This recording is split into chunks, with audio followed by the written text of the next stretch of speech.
पहले प्रसंग चल रहा है कि तन दर सुखिया कोई न देखा, जो देखा सो दुखिया हो। उदय अस्त की बात करत है, मन सबका किया विवेका हो।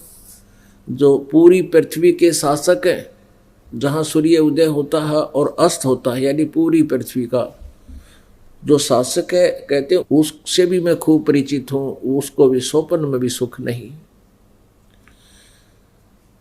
क्या बताते हैं कि घाटे बाद सब जग दुखिया। घाटा मीन आनी होगी किसी को बिजनेस में, बाधा मीन लाभ हो गया। जिसको आनी होगी वो तो अंडरस्टूड है, वो तो दुखी है ही है। जिसने लाभ हो गया वो भी दुखी। वो कैसे दुखी है? जैसे आपको बेनिफिट हो गया 2 लाख का, और फिर आप क्या करोगे? यू काल टेकन ना दे, 20 लाख के काम को स्टार्ट कर देगा।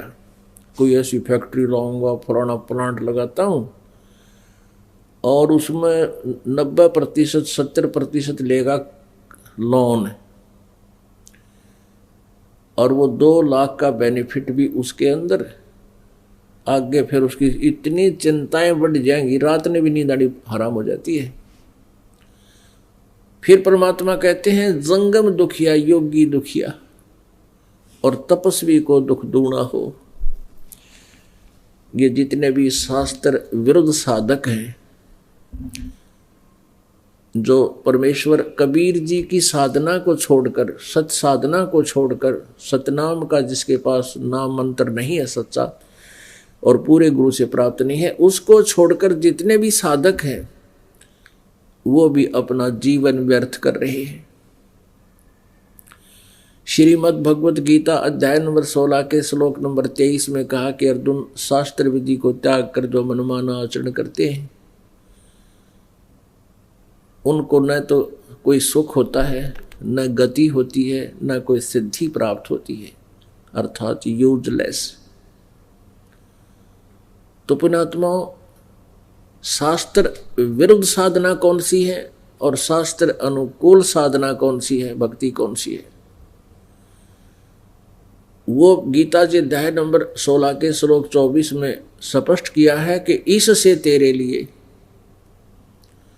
कर्तव्य और अकर्तव्य की व्यवस्था में सदग्रंथ ही प्रमाण है, शास्त्र ही प्रमाण है।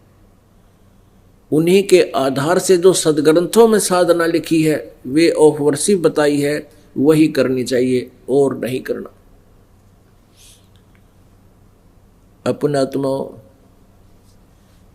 आप जी जो विशेषकर पवित्र हिंदू धर्म में जन्म जिन पुण्यात्माओं का है, वो श्रीमद् भगवत गीता को एक शिरोधार्य सदग्रंथ मानते रहे और है भी, लेकिन उसका पाठ भी करते थे और साधनाएं उसके विपरीत किया करते थे।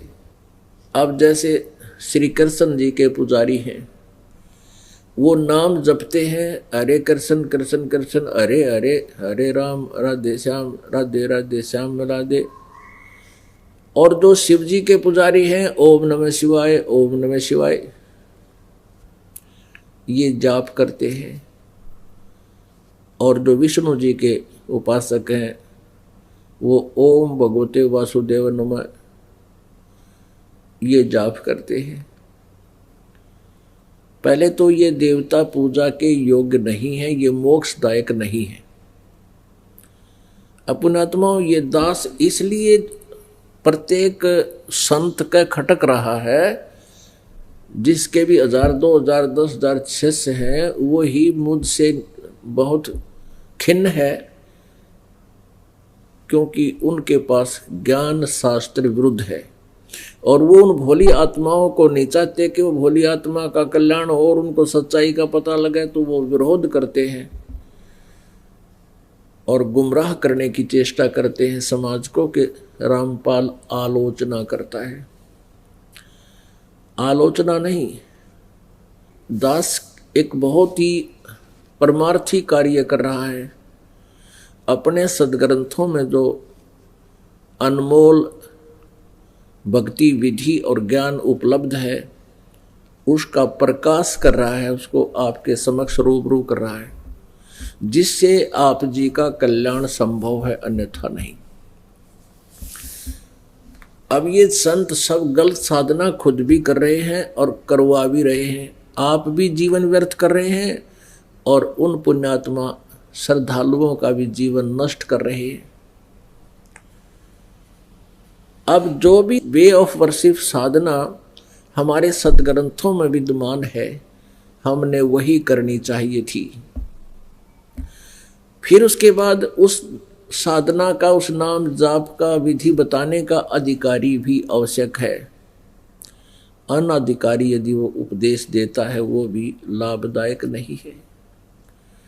एक समय में एक ही सतगुरु होता है, दूसरा नहीं हो सकता। आज से 600 वर्ष पहले परमेश्वर स्वयं आए थे एक सतगुरु की भूमिका करने, और केवल एक वही सतगुरु थे। 600 वर्ष पहले लगभग परमात्मा के 64 लाख शिष्य हुए थे। 64 लाख, विचार कीजिए पुण्यात्माओं। उस समय ना कोई मीडिया था, ना कोई टेलीविजन था, ना कोई स्पीकर थे, ना कोई बैटरी उपलब्ध थी। और उस समय परमेश्वर के 64 लाख शिष्य हुए भारत में। उस समय भारत कहाँ तक था? पश्चिमी पाकिस्तान, पूर्वी पाकिस्तान, अफगानिस्तान, बलोचिस्तान, गजनी तक, इराक, ईरान तक भारत था। और उस समय 64 लाख शिष्य हो जाना परमात्मा का कोई छोटी बात नहीं। और इस पूरे भारत की, जो उस समय भारतवर्ष था, उस समय कुल मिलाकर 4 करोड़ आबादी होगी मुश्किल से भारत की।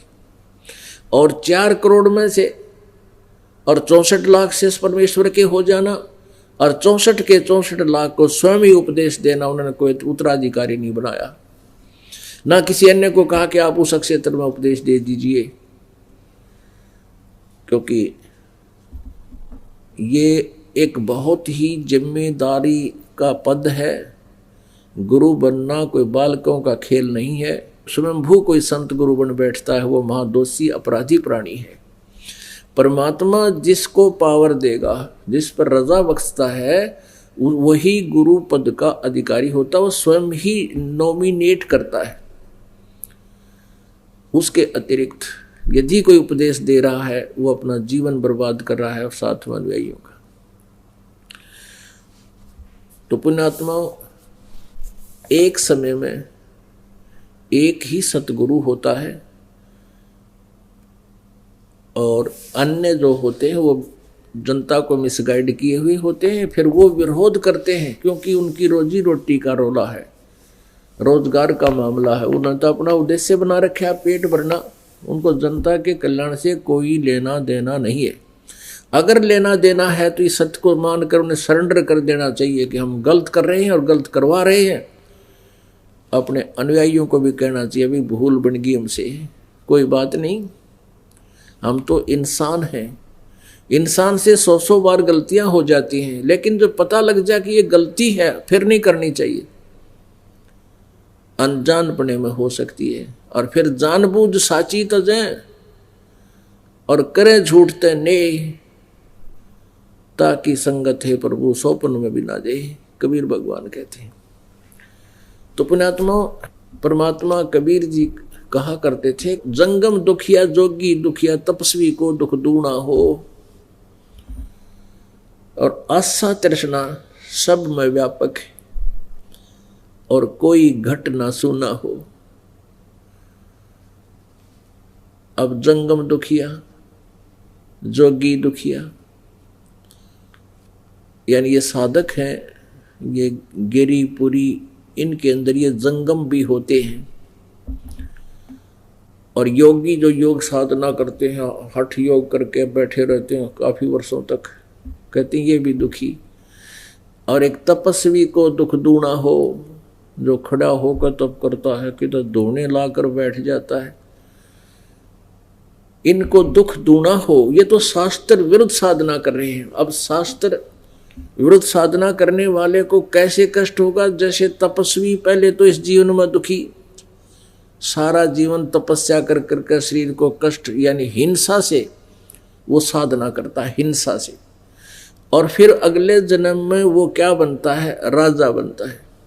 तप से राज्य प्राप्त होता, और राजा अपने जीवन काल में इतने घोर पाप कर देता है कि वो फिर नेक्स्ट जीवन में फिर गधे और कुत्ते की योनि में जाता है, नरक में जाता है, फिर पशु योनियों को प्राप्त होता, पक्षियों की योनियों को प्राप्त होता। अब जैसे शास्त्र विरुद्ध साधना कौन सी है, शास्त्र अनुकूल कौन सी है? अभी आपको बताया कि ये जो मंत्र जाप करते हैं अन्य, जैसे गायत्री मंत्र बना रखा था, इन अज्ञानियों को ये नहीं पता ये गायत्री मंत्र है क्या।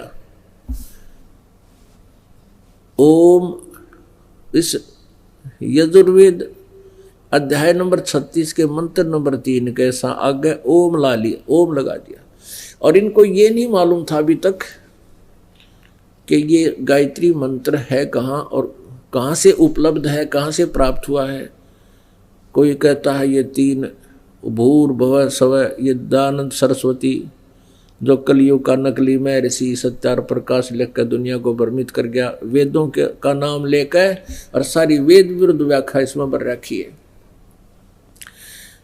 इसने तीसरे समोल्लास में